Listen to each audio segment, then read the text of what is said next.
রাজধানীর নয়াপল্টনে কেন্দ্রীয় কার্যালয়ের সামনে বিএনপির নেতাকর্মী ও পুলিশের মধ্যে ব্যাপক সংঘর্ষের ঘটনায় গোটা এলাকা রণক্ষেত্রে পরিণত হয়। দুপুর 1টার দিকে শুরু হয়ে প্রায় 1.5 ঘণ্টা এই সংঘর্ষ ও ধাওয়া পাল্টা ধাওয়া চলে। এ সময় পুলিশের দুটি গাড়িতে আগুন ও অসংখ্য গাড়ি ভাঙচুর করা হয়।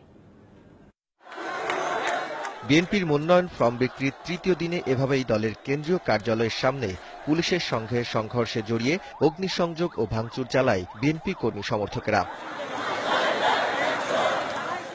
কার্যালয়ের সামনের সড়ক থেকে সরে যেতে বললে বিএনপি নেতাকর্মীদের সঙ্গে পুলিশের বাক বিতণ্ডা শুরু হয়, যা সংঘর্ষের রূপ নেয়। কয়েক দফা ধাওয়া পাল্টা ধাওয়া চলে। শুরুতে আমরা শান্তিপূর্ণভাবে আসতেছিলাম পার্টি অফিসে, হঠাৎ পুলিশ অতর্কিতে আমাদের উপরে হামলা করে। এরপরই তারা এই সব গলি দিয়ে মুহুমুহু গুলি ছড়তে শুরু করে।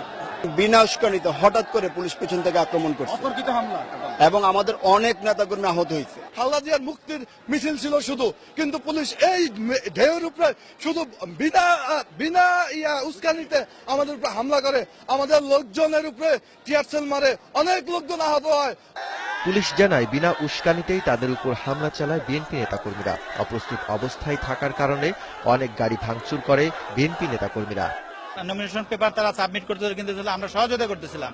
বিনা উস্কানিতে তারা পুলিশের উপর আতঙ্কিত আক্রমণ করে এবং পুলিশের যানবাহনকে তারা ভাঙচুর করে এবং আগুন দিয়ে দিচ্ছে। আপনারা দেখেছেন, এটা পুলিশ অত্যন্ত ধৈর্য ধরে আমি বলবো যে এই বিষয়ের জন্য ধৈর্য ধরে পুলিশ তার দায়িত্ব পালন করতেছে।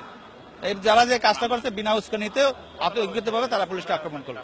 আমরা সম্পূর্ণ ধৈর্য ধারণ করে পেশাদারিত্বের সাথে পরিস্থিতি মোকাবেলার চেষ্টা করছি, কিন্তু সেই সাথে আমরা অনুরোধ করছি সকল মহল যাতে তারা তাদের শুভবুদ্ধির উদয় হবে এবং তারা তাদের নিয়মতান্ত্রিক যে কার্যক্রম সেটি অব্যাহত রাখবে। এদিকে পরিস্থিতি কিছুটা নিয়ন্ত্রণে এলে নেতাকর্মীদের ধৈর্য ধরার আহ্বান জানান দলটির সিনিয়র যুগ্ম মহাসচিব। মনোনয়ন ফর্ম বিক্রি ও জমা যথানিয়মে চলবে বলেও জানান তিনি।